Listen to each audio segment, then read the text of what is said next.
Good morning. I'm Reverend Michael. I have the pleasure of being the co-senior minister here along with Reverend Nicole von Atzingen. And today is a very, very special day, and I'm very proud of the people who are presenting with me today about it, because the last couple of 3 weeks, we asked for questions about the science of mind. This would be a question and answer session that we do every so often. And so thanks to Vicki Morgan recording them during the mingle afterwards, we have a list of questions. And helping me with it is our outstanding practitioner, Annemarie Lovdahl, and our beautiful, outstanding minister, Reverend Donna Baranyay. So there's 5 questions, I think, or 6 questions, and mine was the first one. So my question was, how does the conscious uncoupling that Reverend Nicole and I announced that we were going through align with the science of mind principles? And everything aligns with the science of mind principles. And Reverend Nicole and I have found this video that we really like. It really resonates with what we're doing. And I'm gonna play it after my remarks. It's about 6 minutes. And it's about this couple that started a spiritual business, much like we do here. And after 19 years, they decided to do that.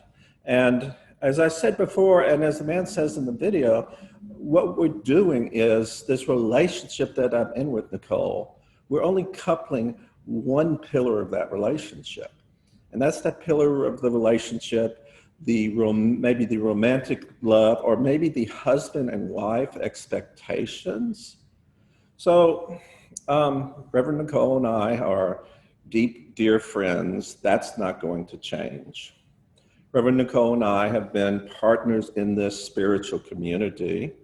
You've heard me say many a time that our spiritual abilities and skills sort of bookend each other, and that's not going to change. We're going to be working together as co-senior ministers, and I think it will be a better experience for you. And in addition to that, as deep friends as we are, we actually share each other's ministry beyond the community. And we're the sounding board for each other. And as I said, I can't imagine not being dear friends with Nicole for the rest of my life. And so all those pillars are going to stay strong. And sometimes if you have one pillar that's just totally not working, it puts a load on the other ones, and we don't want that to happen.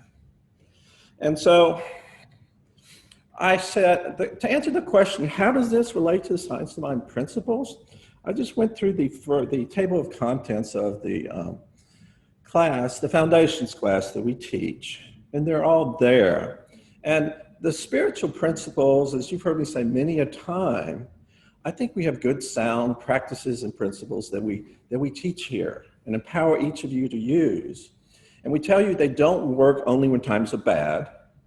They don't work only when you're on top of the world.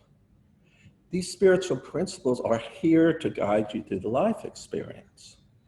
And quite frankly, the hardest thing that we're facing is telling this story in a way that the preconceived race consciousness looks at it a different way, telling our story in a way that is not a terrible thing, that no one is at fault. It's about the nature of spiritual growth, and it's about change in a life. And so the first one I looked at was the creative process. Well, to get this thing going in the get-go, yeah, there was a creative process. There was a thought out there. And there was a thought out there for Nicole and I to come together, to have this friendship, have this wonderful relationship. And there was a thought out there that when we were candidating to become the senior ministers here, we did a ceremony that said, if it's our right and perfect place, we will be selected as the senior ministers. And if it's not ours to do. And then there's a concept of wholeness. And if you guys remember the 9-month candidating program you guys went through, some were talking about having a long baby back then. So when Dr. Kathy Hearn came and visioned with you guys, what you wanted as your leaders are people who knew wholeness. Now, wholeness is the whole banana. Wholeness is not slicing and dicing something that's pleasurable to look at. Wholeness is the life experience, the spiritual life experience, and the human frailty and the human life experience. One of Reverend Nicole's favorite sayings that I love is that when you get human involved, things get messy. And that's part of the wholeness experience. And that's part of what we continue to go through. And that's one of the things that we do as ministers. I firmly believe as a minister, you lead a spiritual life. And you share that life, not just the teachings, the mountaintop teachings from Ernest Holmes and others, but you share what it means to live like a spiritual life on a day in, day basis. Then there's the law of attraction. The same thing, it's much like the creative process. It brought us together, and it will take us where we need to be. And that law of attraction is not only Nicole and myself, it's us in this community. And it's this community to each other and going forward. And then there's living in the flow. So as I said, leading a spiritual life changes you. So leading a spiritual life is not having this safe, copacetic comfort zone that you live in and have your security in and are assured that nothing is going to change. Because when you're leading a spiritual life, you're growing and things are changing around you. The final one I'll speak to before I let John put the video on is that of oneness. So that's one of the most powerful of our spiritual practices, because the oneness means that we all came from the one. You know, where I came from that in my unique way, Nicole came from that, Annemarie came from that, Donna came from that, and you came from the one to experience life in your unique and wonderful way. And normally what gets in the way of us experiencing that beautiful, joyful life is our embedded race consciousness, what our parents have told us, what they've seen as a bad relationship breakup, and Lord knows I've been in a couple of those. And this one will not be like that because it's breaking up in love. And so I want John to cue up the film. And once again, it's about 6 minutes. It's about this couple explaining how they were doing the conscious uncoupling of the romantic side of love, but they were staying friends. Actually, they were staying co-parents. And they were saying that this is a wonderful way of making this transition. So John, if you can cue it. Okay, so me and Christina have been together for 19 years. Pretty much the entire 21st century, right? Well, because we started dating February 2000. So it's been 19 years, and we decided to make this our last Valentine's Day, which means tomorrow we officially, formally end our marriage. And I know it might come as a shock to many of you because we co-founded this company together. But we wanted to explain why. Firstly, it wasn't because of any massive issue. We just spent so much time in personal growth, and it turns out that, you know, the love doesn't change, but the society's label of how that love should structure is what we want to reinvent. So we are moving from being partners in love as husband and wife to becoming co-founders, friends, co-parents of our children. I'm simply moving to the apartment below. Our kids are cool with it. We're cool with it, and we're not looking for condolences. We're only looking for condolences. Christina, would you like to add anything? I really don't know what to add, but I know a lot of questions will be coming up, and if you have any questions, you're absolutely welcome to come and ask us. When I shared with my parents, and when I shared with people who take marriage purely traditionally, they have a lot of questions. They ask, what's the real reason? The real reason is that we think that we should function much better as friends and partners in business and as parents but we want to release each other for, for love. We do love each other, but in a different way. We love as relatives, as people who have been together for a really long time. Vishen is going to be my best friend for the rest of my life, I know that for a fact. And it's just functioning better for us this way. So the real reason is that we chose that as our path. There is no other reason. You might be trying to look for that, but there is no other reason. And that I know is going to be the biggest question, because that's a question which I got from Hayden, which I got from my parents, and I know a lot of you might be wondering, who did that? No one. We came to that together, simultaneously. I can't even say whose idea it was. It just came to us naturally. But I really appreciate everything that we created, and I don't even see the closure of this 19 years as something sad. In fact, I think I'm freaking proud that we've been together 19 years. That's 2 decades. And in that time, we created this company. We brought all of you guys together.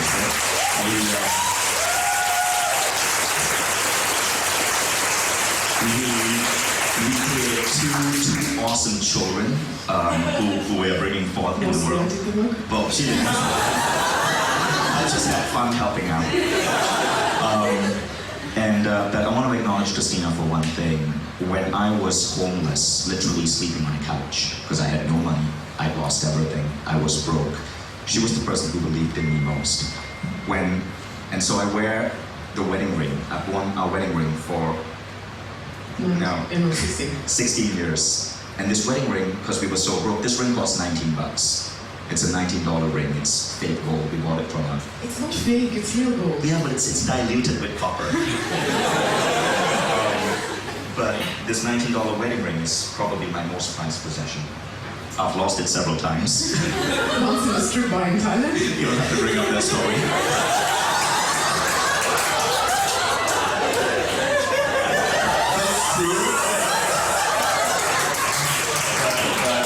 Tomorrow, today's our last Valentine's Day. Tomorrow I officially take it off my finger, and I'm going to put it in a very safe. You should put it in a, like a glove rings.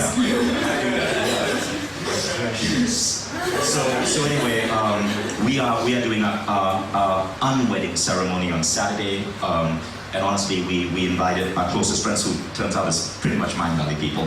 Our apartment isn't very big. We couldn't invite the entire team, plus that would be awkward. And so we have about 50 of you joining us, and we're going to say our closing vows then, and then move into this new transition. So anyway, guys, please don't freak out about this. And I know so many of us have, like, parental or society ingrained thoughts on the word divorce. That's not how we're looking to see it.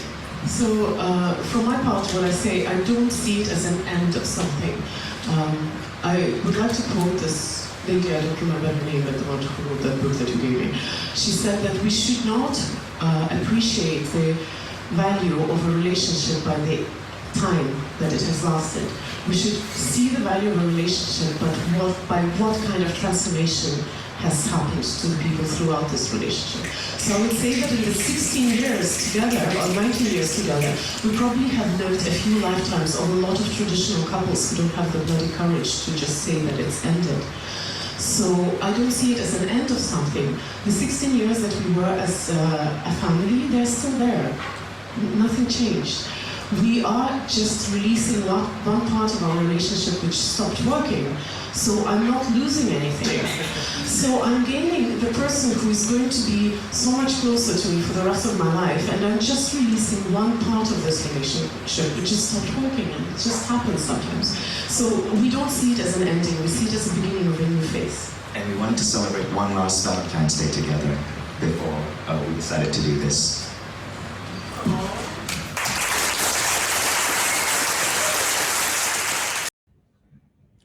Okay, so that was the video that we both liked, and understand that Reverend Nicole and I are still going through the process. We're still going through some emotional times, so we continue to ask for your privacy. And as we get through the process, we will certainly share with you more, but we need to do the process in privacy and give it the honor that it deserves. So now we can get on with the program, and now I'm going to ask Annemarie Lovdahl to step to the stage and get to the next questions. Okay, so one of my questions was, how does the science of mind view proselytizing? And proselytizing, from the definition of converting others to, or an attempt to convert other people from one religion, belief, or opinion to another. So with science of mind, we always talk about how we are inclusive of other faith traditions and paths, that we believe that all paths lead to truth, and that we remain open at the top. We're ever evolving. So proselytizing really is unnecessary.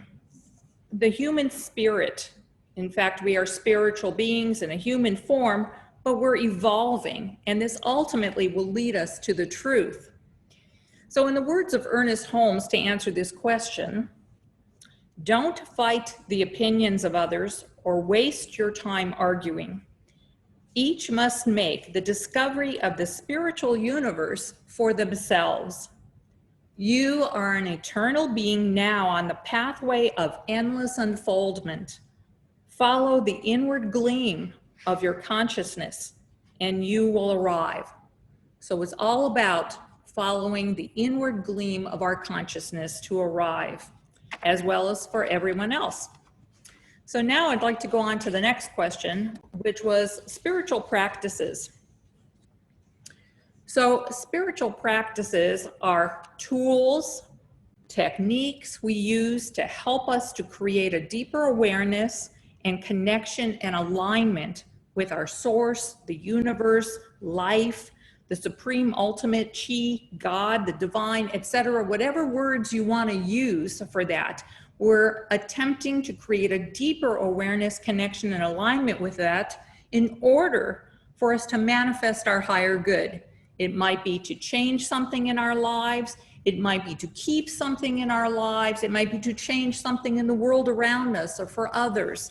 So this is why we utilize spiritual tools. It may mean to just bring us more peace, happiness, joy. So I have kind of a funny way of looking at spiritual practices. I understand that there are kind of two segments or two main characteristics in spiritual practices. Some practices are directive and some practices are more receptive. And I kind of call it my Kenny Rogers, hold 'em or fold 'em look at spiritual practices from the song The Gambler. You got to know when to hold 'em and you got to know when to fold 'em. So a directive practice would be the hold 'em in Kenny's viewpoint. It's the intention setting. It's forms of prayer that are focused, energy, awareness, actions. It's something like affirmations. An affirmation can be any type of I am expression, or it can also be another positive expression said with feeling, emotion, and with conviction. We have different types of affirmations like inquiry ones and connected ones that help us get to that point of conviction when we utilize and repeat affirmations. So as an example, an I am affirmation would be the I am an expression of robust, healthy vitality. We could also say the infinite wisdom of the divine operates in me every moment. These are both affirmations. On to the receptive type of spiritual practice, or the fold'em. These are types of practices where there is a release, an acceptance, an allowing or surrendering, a deep listening. So they would include practices like visioning, surrendering meditations like relaxed breathing, gratitude, an allowing deep listening. For instance, listening to music, listening to crystal bowls or Tibetan bowls, listening to guided meditation, listening to drumming, chanting, koans. These are all examples of receptive types of spiritual practices, or the fold'em, the release, the allowing type of spiritual practices. We can also have spiritual practices that combine a little bit of both. I call it the yin and the yang together. And practices of that nature would be things like mindfulness, where you can have a mindfulness that is all about intention, and that is a hold 'em directive type of spiritual practice, or you can have a practice that's about a release in mindfulness, an allowing of mindfulness. Forgiveness would fall into this category as a spiritual practice. Tai Chi and Qigong also fall into this category of both, because at some point in Tai Chi, you're going with the flow, you're allowing, and in other times you're doing something called commanding the Qi. The commanding the Qi to be where you want it, how you want it. That is the directing of it. So it becomes a directive practice of spirituality. Yoga, another example. You can have flow yoga, releasing. You can have Kundalini yoga, powerful, forceful. Spiritual mind treatment is also another example of both a directive and a receptive technique of spiritual practice. So in spiritual mind treatment, we have 5 steps. Recognition, the God is part. That's an accepting. God is great, God is good, God is powerful, unlimitless. We have the unification, the I am, what I recognize that I am in unison with this, in unison together with this power. The realization step is a surrendering, is the directive part of spiritual practice. It's what I want. It's what I want to bring into existence. I am directing this. I am commanding this. The thanksgiving, the gratefulness, the gratitude is a surrendering. And the release, of course, is the allowing. I release. I allow it to take place. I accept that this is happening. So another way I remember the steps in spiritual practice is with the first letters. Are you ready to receive? Because that's what it's all about in this particular spiritual practice. In our affirmation, in our affirmative prayers, it's about receiving. Are we ready to receive? Are we open to receive and allow? Do we recognize this as the truth of our being? Are we ultimately in alignment with our good? That's what spiritual practices allow us to be, in alignment with our good, with our internal power. So which spiritual practice works best for you? Well, there's a lot of different ways to find out, and it's basically sampling the many that we have to offer. And I'm hoping in the late September to actually offer a class in spiritual practices, where we will get a chance to try out the smorgasbord, to sample from the various ones. And you will find that sometimes a directive practice works, and sometimes a receptive practice is what you need, and sometimes you need both. And at certain times of your life, you will need one or another. You'll be called to various ones. Personally, myself, I was called to moving meditation. That's the one I kind of go back to again and again.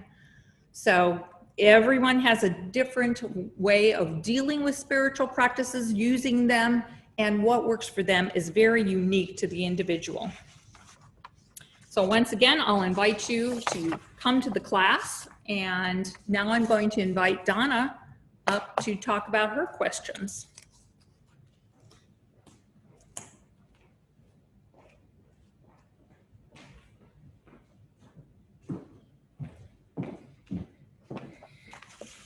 Hi, I loved what Annemarie had to say about spiritual practices, and she definitely is one of our spiritual practices gurus, so I'm very grateful she was here today. Most of you may be aware, but my go-to spiritual practice is prayer. And I do a lot of meditation, and I love to pray. That is one of my favorites. It's a way for me to anchor into that knowingness and calling forth that divine truth that I recognize is always within us, through us, and as us. I've been asked to talk about a few questions. One of them is discuss the eternal nature of energy. And I think that is sometimes something that is kind of ethereal, it's kind of out there. We sometimes wonder about that. And what we think about in metaphysics and New Thought is that energy is the divine. It's this essence, this presence that just flows through all life, creating life. If we think about it from maybe our science classes, we think about energy changing form.